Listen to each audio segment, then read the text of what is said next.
Melbourne convention সেন্টারে ওই সময়টাতে আমরা যখন প্রথম আমি ঢোল বাজাতে বাজাতে যখন আমার পেছনে হারমোনিয়াম আমার পেছনে ভায়োলিন একসাথে যখন ঢোল বাজিয়ে ঢুকছিলাম, মুহূর্তের মধ্যে দর্শক ঘুরে গেল, সমস্ত দর্শক ঘুরে গেল আমাদের দিকে, সবাই দাঁড়িয়ে গেল, তালি দেওয়া শুরু করলেন। সাদের লাউ বাজাচ্ছিলাম, সাদের লাউয়ের তালে তালে সবাই ঢুকে পড়লেন, আমরা ঢুকে পড়লাম, দর্শক তালি দিচ্ছিল, আমরা সোজা মঞ্চে এলাম।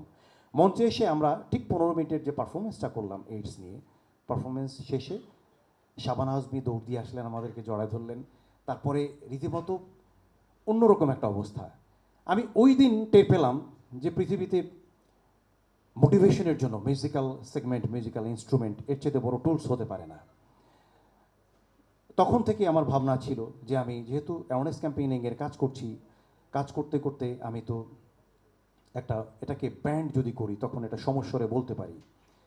তখন চিন্তা এলো ব্যান্ড গঠন করার। আর বাধা তো ব্যাপক বাধা এসছে। আমি প্রথম দিকে প্রচুর এনজিও রোশানলে আমি পড়েছি, এটা তোমাদের কাজ না, তোমাকেও কাজ গান বাজনা করা, এইদিকে আইবে না, ঠ্যাং ভেঙে দেবো, সিরিয়াসলি এ ধরনের থ্রেটের মধ্যে পড়েও আমি যখন দেখলাম এই অবস্থা, তখন আমার ব্যান্ডের নাম ছিল কিন্তু গানওয়ালা নামে আত্মপ্রকাশ করেছিলাম আমরা।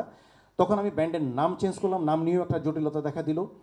নাম চেঞ্জ করে 2010-এর শুরু থেকেই আমরা গানওয়ালা নাম নিয়ে শুধুমাত্র লোকজ সুরকে ভিত্তি করে আমরা এগোতে থাকলাম।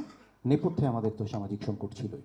আমরা যেটা বলতে চাচ্ছি যে তুমি ঘরের দরজার বাইরে যখন সন্তান পা দিচ্ছে, উচ্চশিক্ষার জন্যই হোক আর জীবিকার জন্যই হোক, মা কিন্তু তার মাথায় হাত বুলিয়ে দিচ্ছে, বাবা যা, যেখানে যাস ভালো থাকিস, শরীর স্বাস্থ্যের যত্ন নিস, খাওয়া দাওয়া ঠিকঠাক মতো করিস, মায়ের কথা মনে রাখিস।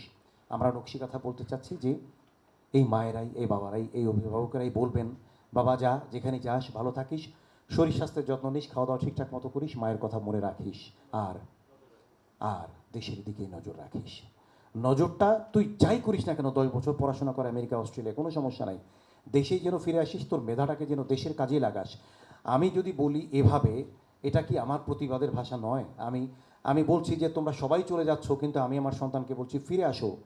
ফিরে আসছো কেন? তুমি ফিরে আসবা এই কারণে যে যারা চলে যাচ্ছে তাদের বিরুদ্ধে তুমি প্রতিবাদে অংশ নিবা।